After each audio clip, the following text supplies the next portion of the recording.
Bienvenido a mi Latam. 나의 라틴 아메리카에 오신 것을 환영합니다. 저는 선문대학교 스페인어 중남미 전공 김기현 교수입니다. 오늘은 라틴 아메리카 역사 12번째 시간이 되겠습니다. 식민지 시대 마지막 역사에 대해서 이야기를 할 텐데요. 식민지 시대 마지막 18세기죠. 16세기, 17세기, 그 다음에 마지막 이제 18세기의 역사인데, 18세기에는 어떤 변화가 오느냐.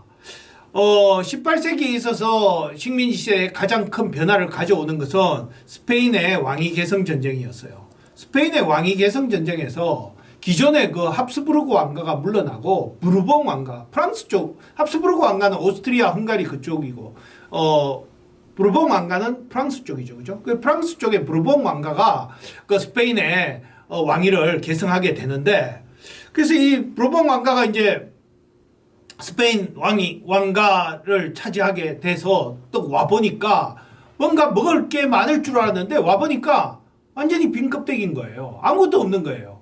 그래서 이거 힘들게 이 왕권을 우리가 차지했는데 이 아메리카 대륙에서 먹을 게 아무것도 없으니까 야, 이건 안 되겠다 해서 그때부터 이제 개혁을 단행하게 되죠. 자, 어떤 개혁을 하느냐?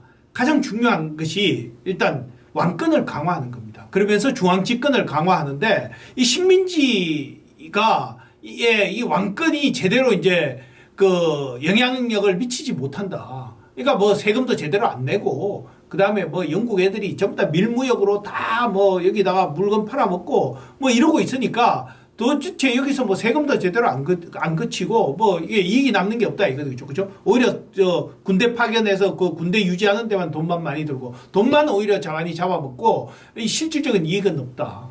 이런 판단에 이런 겁니다. 그래서 이제 이 왕권을 강화하고 중앙집권을 강화하기 위해서 여러 가지 개혁 조치들을 취하는데 그 중에 이제 첫 번째가 부왕령을 분리하는 거였어요. 우리 지난번에 이야기할 때 식민지화 이야기할 때 스페인이 부왕령이 두 개가 있다고 그랬었죠.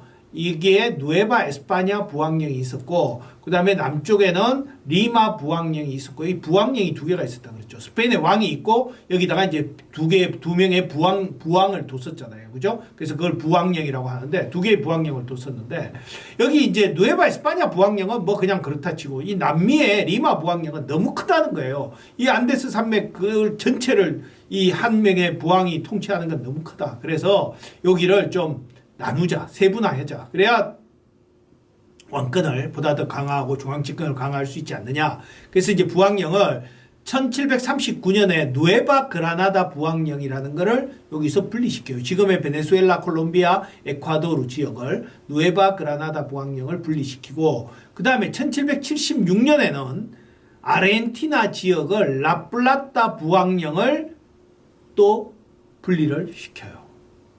그리고 그러면 리마 부왕령은 이제 여기 페루하고 여기 칠레하고 여기만 리마 부왕령이 관할을 하는 거죠.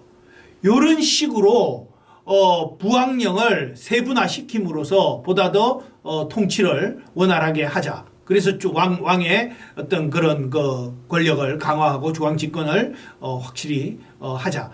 이런 의미에서 이제 부왕령을 이렇게 분리를 시키는 거죠. 그죠? 그리고 부왕 자리도 한 두 개 더 만드니까 이 뭐 선심도 쓸 수 있고 좋지 않겠습니까? 그 다음에 두 번째로 뭘 하느냐면 아우디엔시아. 이건 사법부의 역할을 한 거라고 그랬죠. 그죠? 그 인디아스 자문위원회에서 결정된 법을 제대로 이 식민지에 있는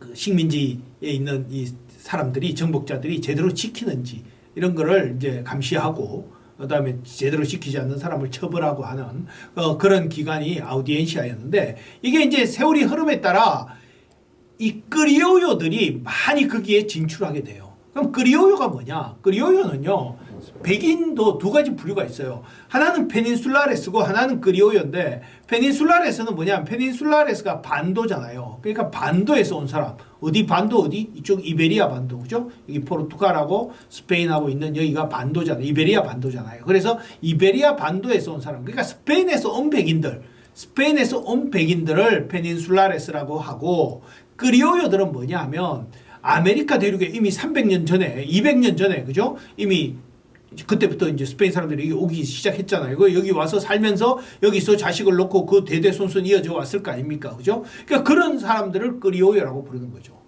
그러니까 이들 사이에 차별이 있었어요. 같은 백인이라도 페닌슐라레스하고 크리오요가 차별이 있었는데, 근데 저 식민지 말기에 가면 이 크리오요들이 많은 고위 간직에 올라옵니다. 부왕까지는 못 올라왔지만 이 아우디엔시아만 해도 아우디엔시아에 있는 그 오늘날 뭐 검찰 그다음에 판사 뭐 이런 사람들이겠죠. 그죠? 거기에는 크리오요들이 많이 진출해 있었어요.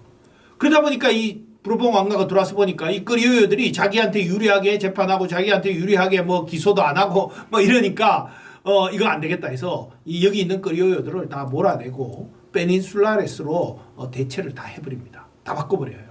그리고 여기는 지금 안 적었지만 교회 같은 데도 대주교 이런 사람들이 식민지 말기에 되면 크리오요들이 대주교 이런 것도 많이 하거든요. 근데 이 부르봉 왕가가 들어와서는 본국에서 파견한 사람들이 다 대주교하고, 그러니까 그 신부들도 불만이 많았었고, 크리오요 신부들이 불만이 많았고, 이런 크리오요들이 그런 차원에서 불만이 많았어요. 그리고 이제 지방 관리들은 코레히도레스라고 하는데 이 사람들은 거의 대부분 크리오요들이 차지해요. 지방 관리들, 지방의 뭐 군수, 시장 정도 되는 사람들은 다 크리오요들이 차지하는데, 근데 이 사람들을 다 페닌슐라레스로 바꿀 수는 없고, 본국에서 뭐 그렇게 귀족들이 여기 다 가려고 하겠습니까? 그 가려고 하는 사람들이 없고, 그래서 이 사람들은 그냥 크리오요로 그냥 두되 본국에서 인텐덴테라는 이 뭐 감사원 같은 곳이겠죠. 그죠? 뭐 암행어사 이런 사람들을 파견을 해서 이 사람들이 제대로 세금을 내는지, 그다음에 이 재무 상황은 제대로 하고 있는지, 이런 재무 감사, 조세 징수 이런 거를 감시하도록 이런 사람들을 파견을 해요. 그러니까 이 크리오요들이 불만이 생기겠죠. 왜 우리는 고위 간직에 못 오르게 니들이 다 차지하느냐? 왜 우리들 이렇게 지방 행정까지 니들이 다 스페인 본국에서 그렇게까지 다 간섭을 하느냐, 이런 불만들이 많이 생겼겠죠. 그죠? 그 다음에 경제적으로는요, 어떤 개혁을 단행하느냐 하면, 그때까지만 해도 16, 17세기까지만 해도 스페인과 아메리카 대륙 사이에 무역을 대부분 스페인의 이 까디스나 세비야에 있는 허가된 상인들만 그 무역을 할 수가 있었어요.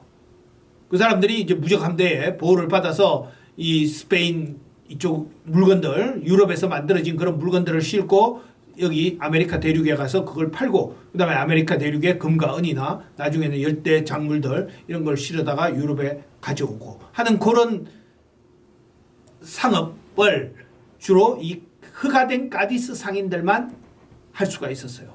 근데 이제 아메리카 대륙이 발전하다 보니까 수요가 많고, 이러다 보니까 그 나머지 수요는 다 누가 그걸 다 차지했냐면 영국 애들이 다 밀무역으로 갔다가 다 팔았던 거예요. 영국 애들이 밀무역으로 다 팔았어요. 그러니까 이 부르봉 왕가는 이 밀무역으로 다 들어가니까 이게 뭐 세금도 거둘 수 없고 손해가 막심하잖아요. 물론 여기서는 이제 그 세금을 받았겠죠. 이 사람들한테는 특권을 주고 그 특권에 대한 이익을 그 나라가 거두어 갔겠죠. 그죠? 일부를. 근데 이제 모든 무역은 이런 식으로 밀무역으로 이루어졌으니까 이제 부르봉 왕가가 들어와서 이건 안 되겠다. 그래서 이제부터는 누구나 무역해라. 까디스 상인들 특권 이제 이런 거 없다. 누구나 무역해라. 영국도 무역하고 뭐 스페인에도 누구나 무역해라. 뭐 자유롭게 무역을 하고 대신 관세를 내라. 관세를 내라. 세금을 내라. 그래서 그걸로 국고 수입을 확대하겠다. 이렇게 된 거죠. 자, 그러니까 또 불만이 생기죠. 크리오요들이 영국 물건 싸게 밀무역으로 다 샀었는데 이제는 관세를 내라고 하니까 그 관세만큼 자기들이 부담을 해야 될 거 아닙니까? 소비자들이. 그죠? 그러다 보니까 또 불만이 생겨나는 거죠. 그래서 이 크리오요들은 정치적으로는 고위 간직에서 물러나게 되고, 고위 간직은 페닌슐라레스가 다 차지하게 되고, 이러다 보니까 불만이 생기고, 경제적으로는 이렇게 관세를 물게 되니까 이런 것도 또 불만이 생기게 되고, 이런 크리오요들의 불만이 결국은 나중에 가면 라틴 아메리카의 독립으로 이어지게 됩니다. 자, 이렇게 해서 식민지 시대의 그 아메리카의 역사를 이렇게 해서 마치기로 하고요. 다음 시간부터는 새로운 시대, 라틴 아메리카의 독립 이후에 새로운 시대에 대해서 이야기를 해보도록 하겠습니다. 끝까지 들어주셔서 감사합니다.